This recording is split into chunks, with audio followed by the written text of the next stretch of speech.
and welcome. This is Jit Dolakia. You're watching It's Tomorrow News. Many streets in Cebu city were flooded on Tuesday and even soared about the waste in some areas due to rain showers caused by a thunderstorm. About 257 families living near the river in Barangay Pulagabato in Cebu city were evacuated and at least 2 people were killed at Metro Cebu experienced heavy flooding on Tuesday night. City disaster management officials said that all their personnel were deployed to different parts of the city after the flash flood.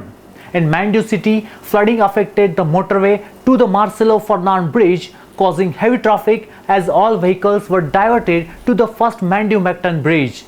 Non-stop rains, which started early Tuesday night, submerged low-lying areas mostly in Mandu and Cebu cities. Major roads in Cebu cities were rendered impassable amid the heavy rains and flooded that affected motorists and residents, as shown by photos of their submerged taxis and abandoned cars. The local PAG-ASA station in Cebu warned of moderate to heavy rains Tuesday afternoon that would affect Cebu city, Mandu city and the towns of Medellin and Danbatayan in the northern portion of the island. Most of the flood's water subsided past 10 p.m. Tuesday night. The heavy rain also stopped, but light showers were experienced in Cebu city as of 11 p.m.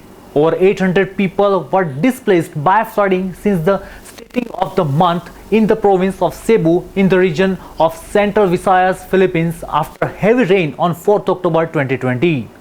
Rivers broke their banks, flooding parts of Cebu city, where 339 people from 78 families were evacuated from their homes by a disaster authority.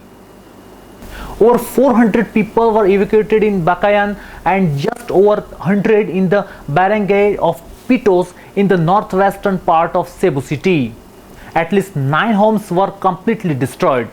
Flooding also struck in Mandu city after the Buantan River overflooded, affecting at least 400 households.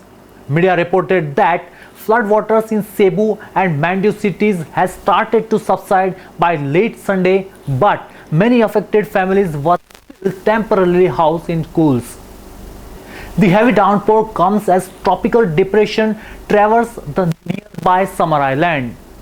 It made landfall in the vicinity of Canavid town in eastern Samar province on early Wednesday morning. That's all for now. For more news updates, stay tuned with us. It's Tomorrow News, Jit Dolakia. For more weather updates like this, do like, share and subscribe to our channel.